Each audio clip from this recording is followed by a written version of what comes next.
どうもこんにちは、じゃがいもです。皆さんお元気ですか？今僕は森の中を歩いています。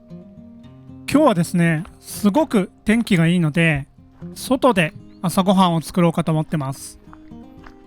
皆さんはいつも朝ごはんに何を食べますか？ほとんどの日本人は朝ごはんにお米かパンを食べます。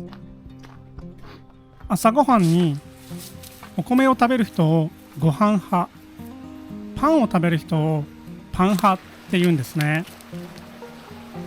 だいたい日本人の55%ぐらいがご飯派で、40%ぐらいがパン派らしいです。僕は断然パン派です。そこで今日はこの河原で日本のパンの歴史や文化の話をしながら、自分でパンを作って美味しい朝ごはんを食べたいと思います。それでは行きましょう。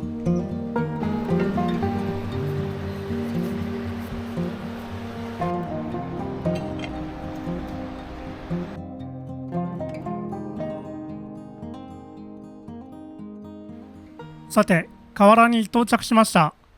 早速ですね、パンを作る準備をしていきたいと思います。家でパンの生地を作ってきました。このお鍋の中に入ってます。作ってから2時間ぐらい発酵させてあります。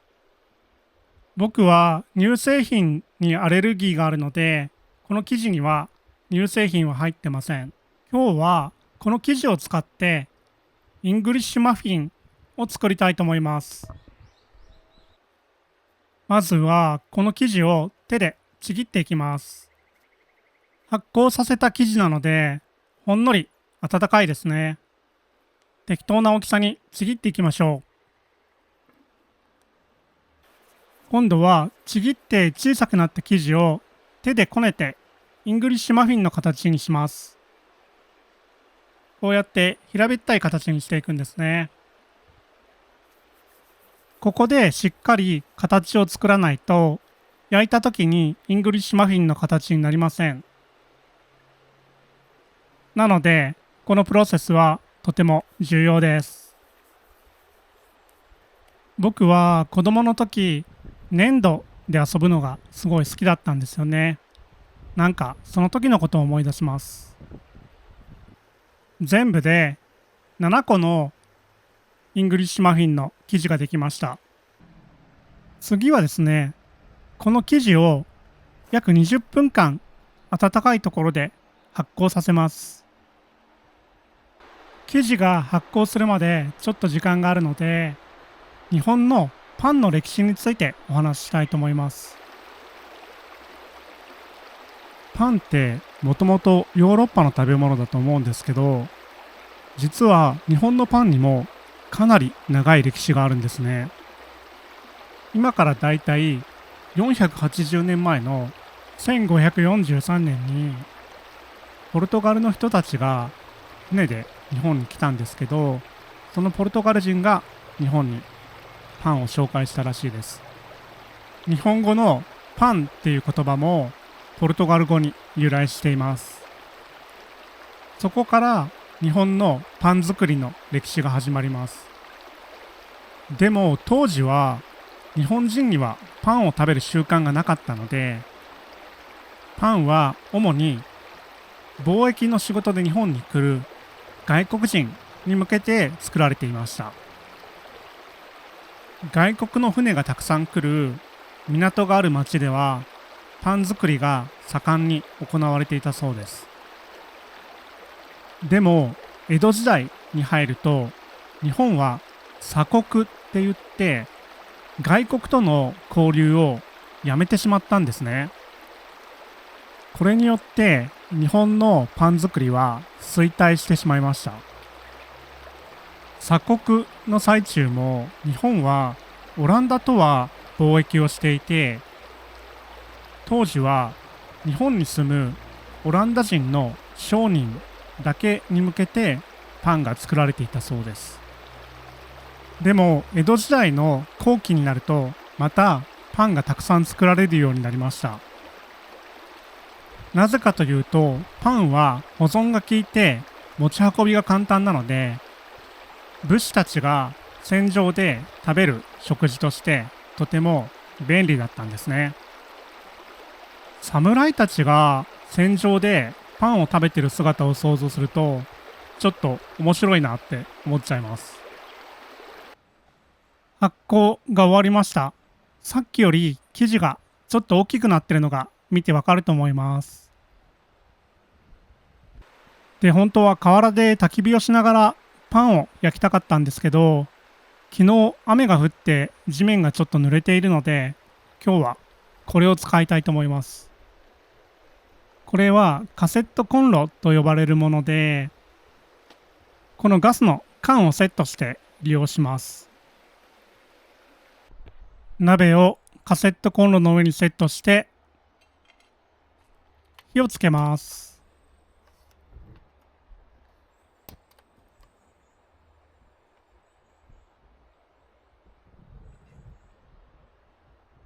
蓋をしてパンの生地を蒸し焼きにします。で、パンが焼けるまでの間、先ほどの話の続きをしたいと思います。江戸時代が終わると、日本は鎖国をやめて、また外国と交流するようになったんですね。で、いろんな種類のパンが外国から日本に入ってきて、中でも柔らかいイギリスパンは日本でとても人気になりました。硬いフランスパンよりも柔らかいイギリスパンの方が日本人の好みに合っていたみたいなんですね。で、当時はパンは主におやつとして食べられていたみたいで、日本人が食事の時にパンを食べるようになったのは第二次世界大戦が終わった後だと言われています。戦争が終わった直後の1946年には学校の給食でパンが出されるようになって、学校の給食でパンを食べて育った子どもたちは大人になってもパンを食べるようになったんですね。それでパンを食べる習慣がどんどん広がっていって、パンは日本の主食の一部になったんですね。あるデータによると、2011年には日本人のパンの購入金額がお米の購入金額を上回ったそうです。つまり平均的な日本人はお米よりもパンにより多くのお金を使っているっていうことですね。パンは日本で独自に進化していて、例えばメロンパンとかカレーパンとか焼きそばパンみたいな日本独自のパンもたくさんあります。パンはコンビニでもスーパーでもドラッグストアでも、どこでも買えるので、皆さんも日本に来た時にはぜひ日本独自のパンを食べてみてください。5分ほど蒸し焼きにしてみました。中はどうなってるでしょうか。いい感じに焼けてますね。そうしたらこのパン生地を一個一個裏返していきます。どうです？だんだんイングリッシュマフィンっぽく見えてきたんじゃないですかね。うまそう。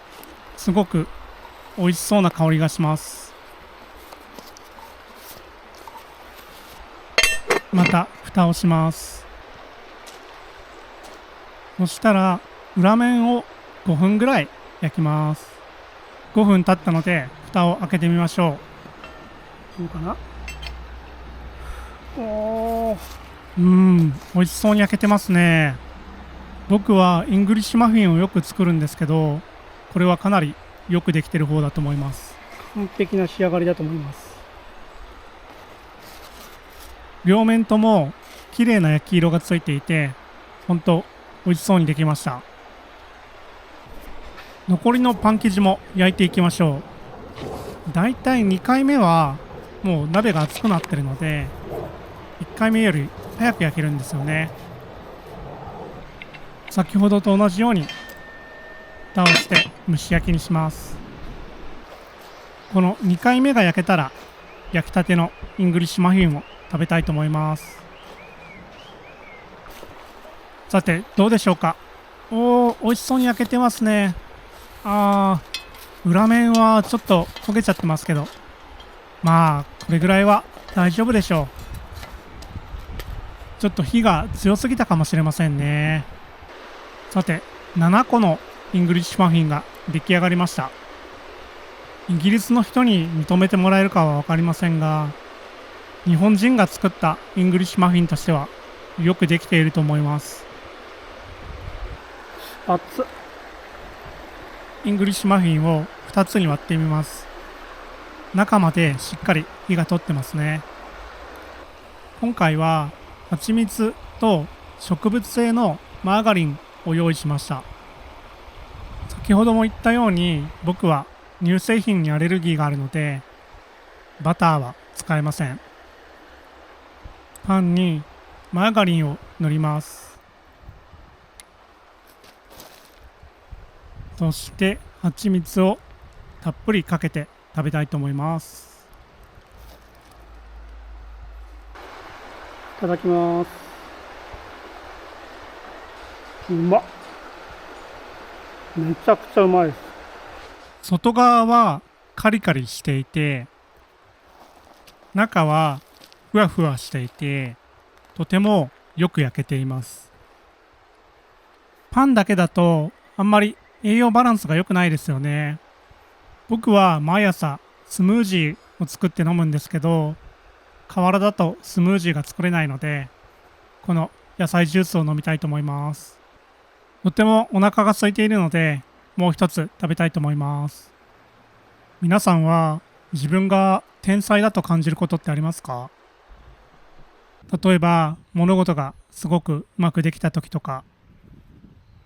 僕は結構自分に対して悲観的なタイプの人間なんですけど、このイングリッシュマフィンはとてもよくできていて、今はとても自分に対して肯定的な気持ちになっています。ひょっとしたら僕は天才なのかなとか思っちゃいますね。